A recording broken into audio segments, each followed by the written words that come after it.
ఎమ్మెల్యేలు, ఎంపీలు, మంత్రులు కూడా క్రీడల పట్ల అభివృద్ధి కనబరిస్తే క్రీడలు ముందుకు పోతాయి. నేను ఒక ఉదాహరణ చెప్తాను. మా జిల్లా నుంచి అరుగుల రాజారాం గారని చాలా పెద్ద మంత్రివర్యులు ఉంటారు. ఎన్నోసార్లు మంత్రివర్యులుగా చేసినారు. లాస్ట్ ఆర్థిక మంత్రిగా కూడా చేసినారు. ఆయన ఎప్పుడు ఏ శాఖ ఇచ్చినా ముఖ్యమంత్రి ఒక విషయం కోరేదట, నాకు స్పోర్ట్స్ శాఖ మాత్రం అటాచ్ చేయండి అని. అది వారికి క్రీడల పట్ల అభిమానానికి నిదర్శనం. సో ప్రభుత్వ యంత్రాంగంతో పాటు రాజకీయ నాయకులు క్రీడల పట్ల అభిమానం చూపిస్తే తప్పకుండా తెలంగాణ రాష్ట్రం ముందుకు పోద్ది. మిత్రులారా, మీ అందరూ తెలుసు, ఇవాళ స్కూళ్ళు వస్తూ ఉన్నాయి. పేక మేడల్లాగా బిల్డింగ్ మీద బిల్డింగ్ కడతా ఉన్నారు. ఒక్క స్కూలు కూడా గొప్పగా చెప్పుకున్న స్కూళ్ళకి కొన్ని స్కూళ్ళు మినహా చాలా స్కూళ్ళకి ప్లే గ్రౌండ్స్ ఉండవు. మేము చిన్నప్పుడు చదువుకున్న రోజుల్లో ఒక్కొక్క స్కూల్కి 2-3 ఫుట్బాల్ గ్రౌండ్ ఉండేవి. ఇలా పిల్లలందరూ కూడా మెంటల్ స్ట్రెయిన్ తప్ప ఫిజికల్ స్ట్రెయిన్ లేకుండా పోతూ ఉంది. విదేశాల్లో చిన్న చిన్న దేశాలు, థాయిలాండ్ కానీ, శ్రీలంక కానీ, మలేషియా కానీ, సింగపూర్ కానీ, పెద్ద దేశాలైన ఆస్ట్రేలియా కానీ, అమెరికా కానీ ప్రతి ఇంట్లో ఒక క్రీడాకారులు ఉంటారు. ఇక్కడ కూడా అలాంటి పరిస్థితి రావాలి. తెలంగాణలో క్రీడల్లో ఇవాళ యావత్ దేశంలో ఢిల్లీ, మధ్యప్రదేశ్, ఈశాన్య ప్రాంతాలు తప్ప మిగతా ప్రాంతాల్లో క్రీడలకు అంత అభిమానం లేదు. ఇవాళ తెలంగాణ కూడా ఢిల్లీ, మధ్యప్రదేశ్తో పాటు ఈశాన్య రాష్ట్రాల్లో పోటీ పడి ముందుకు పోవాలంటే పెద్దలు చూపెట్టిస్తున్నటువంటి మంత్రివర్యులు దీంట్లో చొరవ చూపాల్సిన అవసరం ఉన్నది. క్రీడలకి అతి తక్కువ బడ్జెట్ ఇస్తా వచ్చింది 10 ఏళ్ళుగా ప్రభుత్వం. మీరు ముఖ్యమంత్రితో మాట్లాడి క్రీడలకు బడ్జెట్ పెంచి తెలంగాణ రాష్ట్రంలో క్రీడాకారులందరూ కూడా ప్రోత్సహించే విధంగా మీరు చొరవ తీసుకోవాల్సిందిగా మన్న జూపెలకిస్తారావు గారికి మనస్ఫూర్తిగా కోరుతా ఉన్నాను. నేను ఎందుకు చెప్తా ఉంటే క్రీడల పట్ల అభిరుచి ఉన్న వాళ్ళే చేయగలుగుతారు. మీకు అభిరుచి ఉంది కాబట్టి దీంట్లో శ్రద్ధ వహించి కొంచెం ఇంట్రెస్ట్ తీసుకొని క్రీడలు ముందుకెళ్లే విధంగా ప్రయత్నం చేయాలని ఇలా జరిగిన ఒలింపిక్ డే రన్లో పాల్గొన్న ప్రతి క్రీడాకారుడికి, విద్యార్థులకి, ప్రతి స్పోర్ట్స్ మెన్కి నేను అభినందన తెలియజేస్తా ఉన్నాను.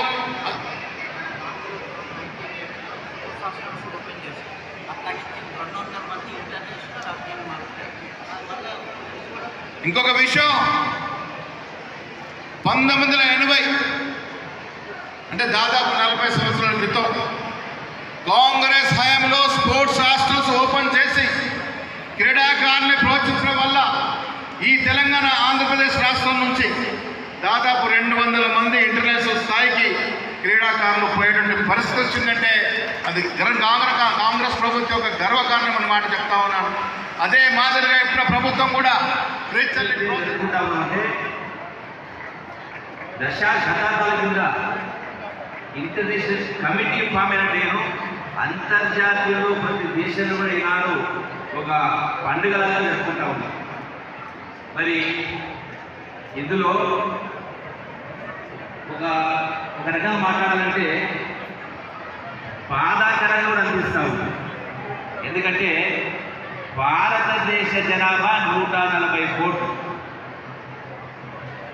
ప్రపంచంలో జరుగుతున్నటువంటి ఒలింపిక్స్లో అతి చిన్న దేశాలు కూడా ఎన్నో గోల్డ్ మెడల్ సంపాదిస్తూ ఉన్నాయి, రకరకాల మెడల్ సంపాదిస్తూ ఉన్నాయి. But unfortunately we are lacking behind in the country compared with the smallest country. డెఫినెట్గా ఇది అత్యంత స్పోర్ట్స్ అనేది అత్యంత ప్రాధాన్యమైనది. కేంద్ర రాష్ట్ర ప్రభుత్వాలు, ప్రభుత్వంతో పాటుగా బిజినెస్ మెన్, కార్పొరేట్స్, ఎన్జిఓస్, రైతు సంఘాలు, మహిళా సంఘాలు, యువజన సంఘాలు, అన్ని ఆర్గనైజేషన్స్ కూడా దీనిపైన ఆలోచన చేయాల్సిన అవసరం ఉంది, శ్రద్ధ వహించాల్సిన అవసరం ఉంది. ఎందుకంటే స్పోర్ట్స్ అనేది మన దైనందిన జీవితంలో ఒక భాగం కావాలి. లైక్ ఎసెన్షియల్ కమాడిటీ అంటామో, డెఫినెట్గా ప్రతి వ్యక్తి irrespective of age, irrespective of caste and everything, డెఫినెట్గా ఒక రోజు అంటే ప్రతిరోజు 1 గంట మనది కాదు అనుకుంటే 100 సంవత్సరాల జీవితం మనదే. ప్రభుత్వాలు ఆరోగ్యం పట్ల హాస్పిటల్ పట్ల ఎంత శ్రద్ధ చూపిస్తూ ఉన్నాయో దానికంటే ప్రాధాన్యమైంది స్పోర్ట్స్ను ప్రతి వ్యక్తి కూడా స్పోర్ట్స్లో వయసుతో నిమిత్తం లేకుండా ప్రతిరోజు 1 గంట స్పోర్ట్స్లో పాల్గొన్నట్టు చేస్తే మనం డెఫినెట్గా ఒక ఆరోగ్య భారత్ ఏర్పడుతుంది. బడ్జెట్లో డెఫినెట్గా కొంత పర్సెంటేజ్ కేటాయించాల్సిన అవసరం ఉంది. ఈ రోజున ప్రజాపాలన ప్రభుత్వం వచ్చింది. గౌరవ ముఖ్యమంత్రి రేవంత్ రెడ్డి గారి నాయకత్వాన ప్రతి విషయంలో కూడా ప్రజలను కేంద్ర బిందువుగా చేసుకుని ప్రజల కోసం ఆలోచన చేసేటువంటి పరిస్థితులు ఉన్నాయి. కాబట్టి డెఫినెట్గా వచ్చేటువంటి భవిష్యత్తులో అంటే ఈ ప్రభుత్వ హయాంలో ఖచ్చితంగా స్పోర్ట్స్కు అత్యంత ప్రాధాన్యత ఇచ్చేటువంటి కార్యక్రమం చేయడం జరుగుతుంది. అట్లాగే స్పోర్ట్స్ పర్సన్స్కు ఎంప్లాయ్మెంట్లో కూడా ప్రయారిటీ ఇచ్చి దీని పట్ల కూడా ఒక రిజర్వేషన్ ఇవ్వడం కోసం ఖచ్చితంగా ఒక సహచర మంత్రిగా ప్రభుత్వ గౌరవ ముఖ్యమంత్రి గారు కూడా డిబేట్ జరుగుతుంది. Nothing is impossible in this world for a willing mind. మనం ఖచ్చితంగా గోల్డ్ మెడల్ సాధించాలనుకుంటే సాధించగలుగుతాం. బట్ ఆ కమిట్మెంట్ డెడికేషన్ ఉంది. ఇలాంటి విద్యా సంస్థలు కూడా నేను విజ్ఞప్తి చేస్తూ ఉన్నా. ప్రభుత్వంలో అయినా ప్రైవేట్ విద్యా సంస్థలు కూడా ఖచ్చితంగా ప్రతి కంపల్సరీగా స్పోర్ట్స్లో ప్రధానంగా బాధ్యత తీసుకొని చేయాల్సిన అవసరం ఉంది. ఎందుకంటే ఒక శాసనసభ్యుడిగా మంత్రిగా చూసిన బాధ అనిపిస్తూ ఉంటుంది.